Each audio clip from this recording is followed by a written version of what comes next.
আমি আমার চিনা জানার মধ্যে অনেকেই মনে করেন যে ফেসবুকে কাজ করার জন্য আমি পরামর্শ দিয়েছি, বলেছি যে ফেসবুকে এইভাবে চ্যানেলগুলো কাজ করো, তাহলে একটা সময় তুমি সফল হতে পারবা। তে তারা কিন্তু ঠিকই হয়েছে, কিন্তু আমি এখনো পর্যন্ত হইতে পারলাম না।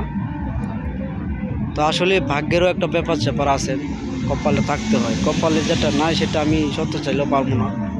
কিন্তু ইদানিং দেখছি মনে করেন যে যাদেরকে আমি পরামর্শ দিছি, যারা মনে করেন যে ভিডিও ছাড়ার জন্য আমি ফেসবুকে কাজ করার জন্য বলেছি, তারা আজ ভাইরাল কিংবা প্রতিষ্ঠিত হয়েছে। কিন্তু ইদানিং তাদের সামনে বললে ওরাই আমাকে চিনে না। আরে কি দুনিয়ার নীতি!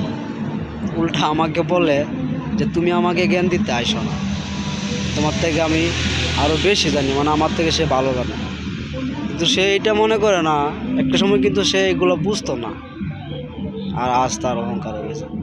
আসলে এই জন্যই মানুষের ভালোর জন্য আসতে চায় না।